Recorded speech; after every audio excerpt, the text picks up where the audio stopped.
আল্লাহর বান্দি, ভালো বাবার সন্তান, বিবাহের পরে স্বামীর ঘরে আসছেন।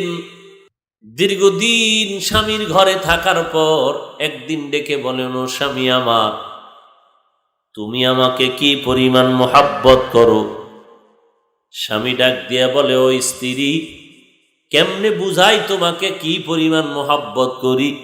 এক কথায় জানায় দিলাম, তুমি আমার জীবনের সবকিছু, তুমি ছাড়া আমার কেউ নাই, তুমি আমার সব।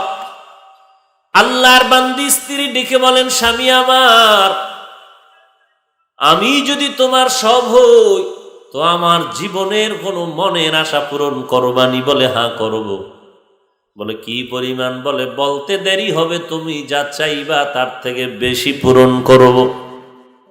আল্লাহর বান্দি হিকমত খাটাইয়া বলে, স্বামী আমার, আমার মনের আশা যদি তুমি পূরণ করতে চাও তাহলে দেরি না করে তুমি আমাকে তালাক দিয়ে দাও।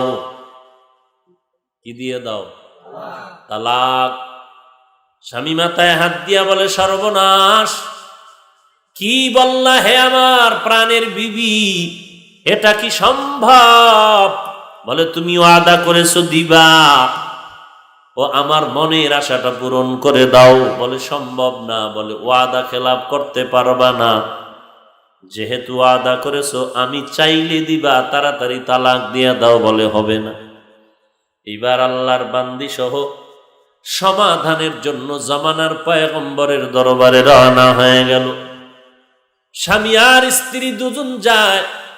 পথি মধ্যে হঠাৎ স্বামী রাস্তায় আছাড় খেয়ে পড়ে হোঁচট খেয়ে তার পা ভেঙ্গে যায়। চিল্লায় কান্না করে, আমাকে বাঁচাও, বাঁচাও। চোখের পানি পড়া আর রক্ত প্রবাহিত হওয়া শুরু হয়ে গেল। একটু পা ফেটে গেল।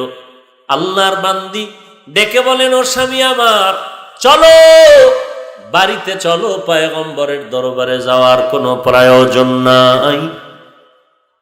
বাড়িতে যাওয়ার পরে স্ত্রী ডাক দিয়ে কয়, স্বামী আমার, আমাকে তুমি মাফ করে দাও।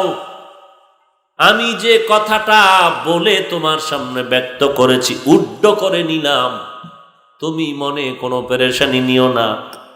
এবার স্বাভাবিক হালাতে স্বামী সুস্থ হয়ে বলে, ও প্রাণের স্ত্রী, বলে দাও, কেন তুমি তালাকের আবদার করেছিলে? বলে, এখানে আমার হিকমত হলো, পয়গম্বরের হাদিস, পয়গম্বর বলেছেন, ক্বালান নবিয়্যু সাল্লাল্লাহু আলাইহি ওয়া আলিহি ওয়াসাল্লাম, মান ইউরিদিল্লাহু বিহি খায়রান ইউসিব মিন।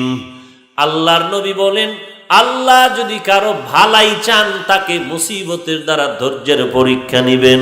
ও স্বামী আমার, তোমার ঘরে আসার পরে তোমার ঘরে আমি সংসার করতেছিলাম, কোনোদিন আজও পর্যন্ত কোনো দুঃখের কোনো নিঃশ্বাস তোমার থেকে পাই নাই। বুঝতে পারলাম তোমার উপরে কোনো মুসিবত নাই। আর যার ঘরে মুসিবত নাই, রসুলের হাদিস বলে, আল্লাহ তারে ভালোবাসেন না। আল্লাহ যারে ভালোবাসেন না তার উপরে আল্লাহর রহমত নাই। যেই ঘরে আল্লাহ পাকের রহমত নাই, ওই ঘরে আমি আল্লাহর বান্দিও থাকতে চাই না। আল্লাহর বান্দি বলেন, এরপরে যখন রাস্তার মাঝে থেকে আবার ফিরে আসলাম, এখানেও হিকমতের জাহের হয়ে গেল। এরে স্বামী আমার, রাস্তায় পড়ে হোঁচট খেয়ে তোমার পাটা ভেঙ্গে গেল, রক্ত প্রবহমান হয়ে গেল। তখন তোমার চোখে পানি আসলো আর দুঃখের নিঃশ্বাস। তখন আমি বুঝতে পেরেছি আল্লাহ পাক তোমার উপরে রহমতের নজর দিয়ে তাকাইছেন, মুসিবত দিয়েছেন। নবীর হাদিস মতে আল্লাহ যার কল্যাণ চান তাকে মুসিবত দেন। যেহেতু আল্লাহ তোমাকে মুসিবত দিয়েছেন, কল্যাণ চেয়েছেন, রহমত চলে আসছে, এখন রহমত আছে, আমিও তোমার ঘরে আছি।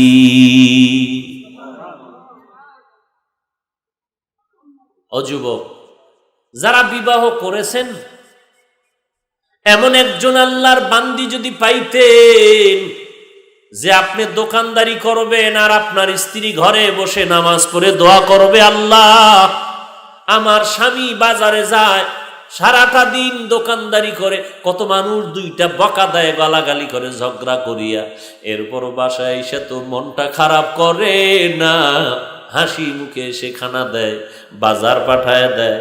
ও আল্লাহ, আমার স্বামীর ঋণ আমি আদায় করতে পারবো না, রৌদ্রে পুড়িয়া বৃষ্টিতে ভিজে ভিজে কষ্ট করে করে কামাই রুজি করিয়া খানাগুলো আমগো খাওয়ায়, সে মাঝে মাঝে পাইলে খায়, মাঝে মাঝে খায় না। ও আল্লাহ, স্বামীর ঋণ আদায় করতে পারবো না, মেহেরবানি করে তুমি তার কামাই রুজিতে বরকত বাড়ায়া দাও। কোটি টাকার কোনো দাম নাই, অল্প টাকায় বরকত হলে অনেক দাম।